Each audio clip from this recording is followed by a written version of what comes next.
Good morning, educators. Thanks for joining me today. Now, are you an educator carrying credit card or student loan or mortgage debt, and you're not quite sure which to tackle first, or how do you build better credit? Well, you're not alone. In today's episode of Educators Financial Foresight Weekly, we are going to dive into a clear path to help you understand, manage, and finally take control of your debt. Let's turn stress into strategy. Teachers, you give so much every day. You're shaping lives and you're inspiring the future. But when it comes to your retirement, the path forward can feel uncertain. If you're an educator juggling demands of busy schedules and financial stress, you are not alone. Many teachers worry about outliving their savings, or managing their pension, or ensuring long-term care without burdening their family. With pensions often alone falling short, many educators struggle to bridge the gap between what they need and what they have for a secure retirement. That's where Educators Financial Foresight Weekly comes in. Each week, I'll guide you through clear, actionable steps to understand your pension and spot hidden gaps, build a retirement income strategy tailored to your needs, protect your savings from inflation and unexpected costs, and plan for long-term care and estate needs without burdening your loved ones. Your career has been about making a difference. Tune in every Thursday at 11:30 a.m. Eastern on YouTube and LinkedIn. Let's build a retirement as rewarding as your career. Well, welcome to this week's episode of Educators Financial Foresight Weekly, your step-by-step guide to financial peace of mind. I'm your host, former educator, current financial planner, Debbie Major. And I want to thank you so much for joining me today on LinkedIn or on YouTube or on the replay. Please don't forget to like, subscribe, and share it with your peers if you find the information useful. Well, last week we talked about identifying your financial goals. Today we want to connect that to debt, because how you handle debt can either bring you closer to your goals or hold you back from them. Debt is one of the most common concerns I hear from educators. In fact, it's probably the number one concern I hear regarding being able to pay toward their 403B or something for their future, because they have too much debt right now and they've got too much going on with their expenses. So we're going to focus right now on credit cards, your student loans, a little bit on mortgages and different kinds of debt that you can have. I don't want you to feel overwhelmed like many educators do, unsure of where to start, or embarrassed about your situation, because you're not alone. What happens, it affects how much you can plan for your future and whether you can reach the goals. And the truth is, debt isn't a failure. It is a tool, or can be used as a tool and either misused or mastered. So here's some facts to think about. The average U.S. teacher carries over $58,000 in student loan debt. More than 40% of Americans carry credit card balances over month to month. And many of them have interest rates over 20%. And mortgages, well, they're often our largest and our most misunderstood financial commitments that we make. If you have ever wondered, well, which debt should I pay off first? Or can I ever rebuild my credit? Well, you're in the right place. So let's break it down with a 3-part plan to build our credit, fix our credit, and conquer debt. And we can think of these as the ABCs for moving forward. So A would be build your credit. Now, if you've been around for a long time and working a long time, you may already have your credit well built. If you're starting out, you may not. So if you're starting out, then think about opening up a secured credit card.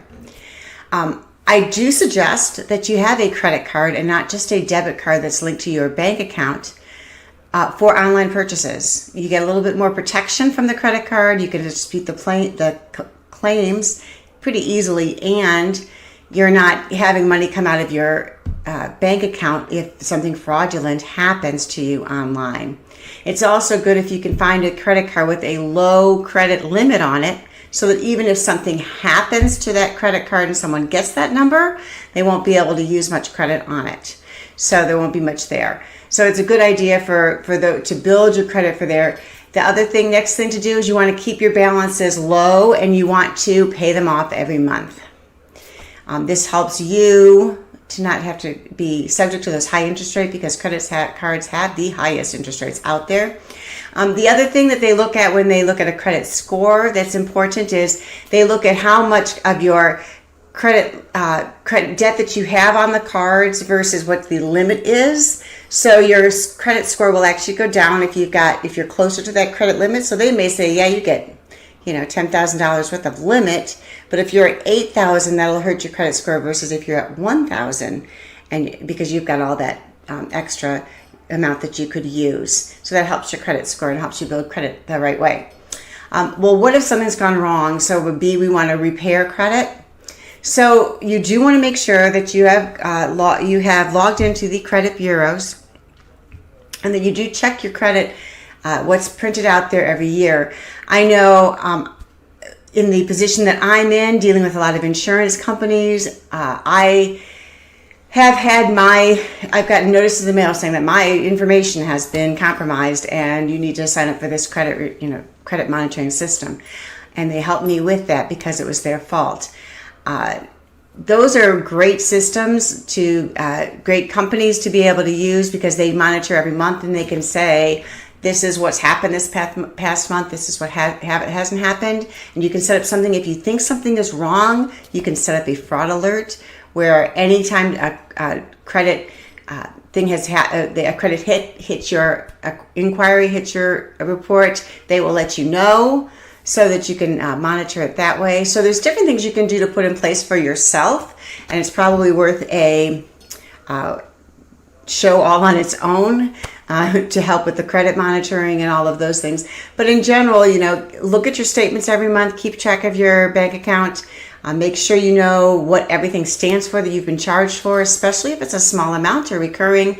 And if you want to start repairing your credit or get that credit score up, those are a couple things you can do. How about we prioritize the debt that we have? So the most costly debt that we have that people hold is going to be their credit cards, because the interest rate is so hard. And when you don't pay for it each month, don't pay it off each month, you're just paying interest. And if you look at the statement on the back of the credit card statement that you get, it'll tell you how long it'll take you if you pay just the minimum payment to pay that balance off. And it's usually years. And they're getting plenty of interest, and that's where the company's making so much money, right? Secondly, for your student loans, maybe you're eligible for some kind of a forgiveness program for public education. You can look into that. They should be prioritized to be paid off. There are times when you can take a break from them, but you do want to make sure that you do prioritize that in your debt payment. And then for a mortgage, because this is the largest type of debt, that's why I've included it today. But the difference between the mortgage and the other kinds of debt that we have is the mortgage actually is backed by something of worth. So it's backed by your house, which is of worth, so that if something did happen, you can, in theory, sell the house and pay off that debt. Whereas for the other kinds of debts, they're just collateral. And no, you cannot just sell something, and it will be able to pay it off. But the mortgages are important. People talk about refinancing, doing all sorts of different things with your mortgage. That's something that, would be another show of its own. But it also isn't really the focus of today, because I want to kind of focus today on the kind of debt that we get into. Mortgages I look at as being a good debt. It's because it's really an investment in what you're doing. Education, really, student loans should be a more good debt than bad, because it enabled you to be able to get a profitable job when you were out, right? So what are we going to do to pay off some of this credit card debt? And what are some methods if we find ourselves overwhelmed with it? what can we do? Well, that's what we're going to talk about next. There's two main ways that we can that can guide educators to be able to pay off those credit card debts. And you may have heard of them before, so this may be a review. If you haven't done anything with either way, use this as an opportunity to say, then maybe now I should do something, right? So the first one is called the avalanche method. If you're more numbers driven, you may like this. But what you're doing for avalanche is you're going to start with a high interest rate debt first. So you find your credit card or your loan that's got the very highest interest rate on it, because that's when you're losing money the most every month, right? So you take whatever, you pay minimums on all of your other cards, and you take whatever extra you can and you throw it off on that high interest card rate until it goes down, until it's empty, gone. Then you go to the next highest rate and you take all of that money you're paying for the first one and you pay it down. So as you go, you have you're getting rid of all those high interest rate payments that you're making. If, on the other hand, you like to be motivated from the beginning and you like to see quick wins and that helps with your motivation, you might like the snowball method instead. Because with this one, it says start with your smallest balance, pay it off and get rid of it. Then move to the next balance and pay it off and get rid of it. So the motivation on that one builds because you got one less credit card, two less credit cards, three less payments that you have to make. And you can take the payments that you're making on those and throw them toward the other ones to make more there. Both ways work. Both ways are great. You want to think about yourself and which one would be most motivating to you. That's the one you want to pick. Now to set it up, you probably want to first list all of your debts so you know where they all stand and what their interest rates are. Choose your method. Do you want to use the avalanche method or do you like the snowball method idea?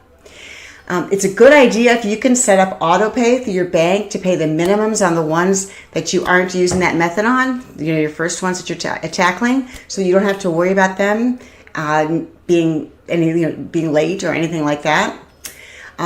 Always remember too, we're not adding to these credit cards at the same time. Make sure we've stopped our spending on it and we're living within our budget and our means. Any extra that you have that you would have been paying, take that extra and throw it to your target debt.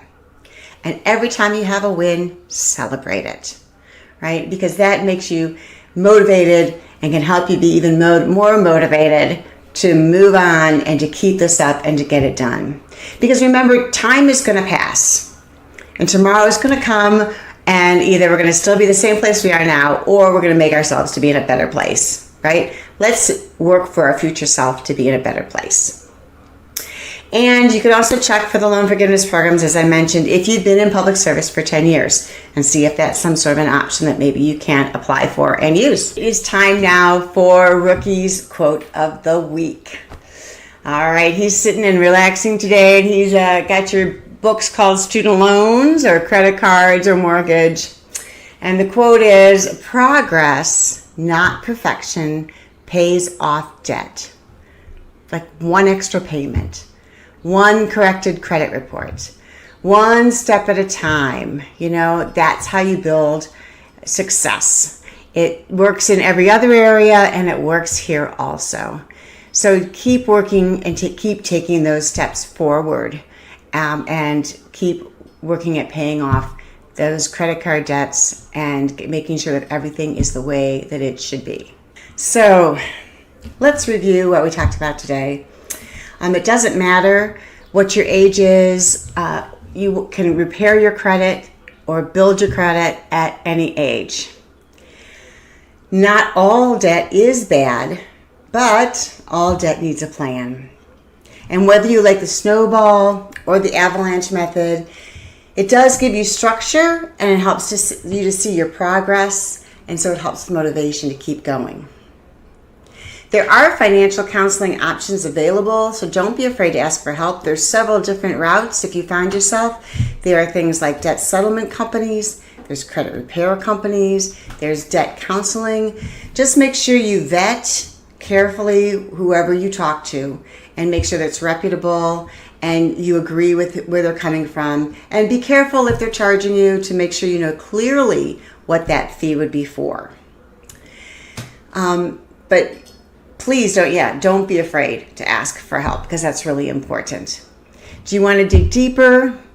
As always, I say, please visit my resource page. That is what it's there. There are courses to help you succeed financially. That's what they're there for. They don't cost you anything, just some of your time. I know we're in the middle of summer right now, and I'm sure you are full of lots of things to do. But if you have time to carve out 45 minutes, why not, do the financial piece and, take that time to go over everything so you can see where you stand. So remember, you educate the next generation.